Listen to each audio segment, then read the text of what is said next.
Wara teddida mit-tobba li se jippersistu u jżidu l-azzjonijiet industrijali tagħhom f'każ li ma jiddaħħlux miżuri ta' restrizzjoni li jikkontrollaw it-tixri tal-COVID-19, il-Gvern kien kostret idaħħal miżuri ġodda biex ibenġel is-sitwazzjoni. Mhux qed inħares li niftħu l-istabbilimenti tagħna u jiġi Settembru nagħlqu. U issa, 3 xhur wara din id-dikjarazzjoni, il-Gvern spiċċa kellu jagħlaq mill-ġdid numru ta' stabbilimenti. Fost il-miżuri mħabbra mill-Ministru tas-Saħħa iddaħlet il-lista l-oranġo ta' destinazzjonijiet bin-nies li jkunu ġejjin mill-pajjiżi li jinsabu f'din il-lista jridu jipproduċu swab test negattiv bil-possibilità ta' random testing. Iridu jġibu magħhom iridu jipproduċu ċertifikat negattiv ta' test ta' swab test tal-COVID illi ma jkunx iżjed antik minn 72 sija. Iżda l-lista oranġo ta' pajjiżi ma tħabbriġ fil-konferenza tal-aħbarijiet. Tħabbar ukoll li beffett mill-erba' se jingħalqu l-istabbilimenti kollha ta' divertiment. Minna l-erba' mit-8 ta' filgħodu, clubs, night clubs u discos jkunu magħluqin. Bars u gazini ukoll se jkunu magħluqin, ħlief dawk il-bars ġew gazini illi magħhom għandhom ir-ristoranti. Il-boat parties minn l-erba' fit-8 ta' filgħodu ma jsirux aktar. Ix-xorb alkoholiku jista' jisserva biss f'ristorant flimkien mal-ikel mingħajr ma ħadd ma jkun bil-wieqfa. Kull min irid jintaqa' fi grupp irid ikun ċert li huwa ta' inqas minn 15 ruħ. 15 ruħ jew inqas biex nkunu preċiżi. Ġifieri, pereżempju jekk inti tagħmel barbecue x'imkien pubbliku, ma tistax ikollok aktar minn 15 ruħ.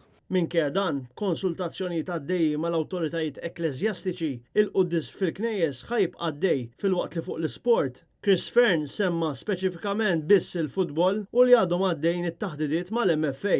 L-eżamijiet se jsiru wkoll u l-iskejjel xorta se jiftħu. Il-Ministru tas-Saħħa stenda wkoll l-użu obbligatorju tal-maskri għal postijiet oħra. Ma dawk il-postijiet li diġà hemm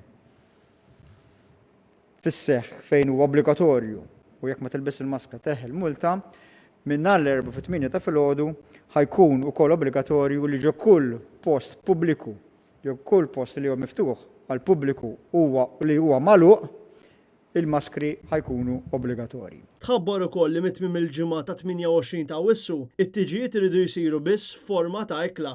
Fit-tiġijiet mhux minn dan il-weekend, imma mill-weekend ta' wara, ġifieri mit-28 ta' April mit-8 ta' filgħodu, il-ġimgħa 28 ta' April, ħankunu qegħdin mar-regoli li diġà hemm eżistenti llum nisiġu li t-tiġijiet kollha jridu jsiru f'ambjent ta' restorant. Ġifieri li inti mhux ġo restorant bil-fors, imma f'ambjent ta' restorant, bir-regoli tar-restorant, ġifieri li inti bil-fors jridu jkunu seated.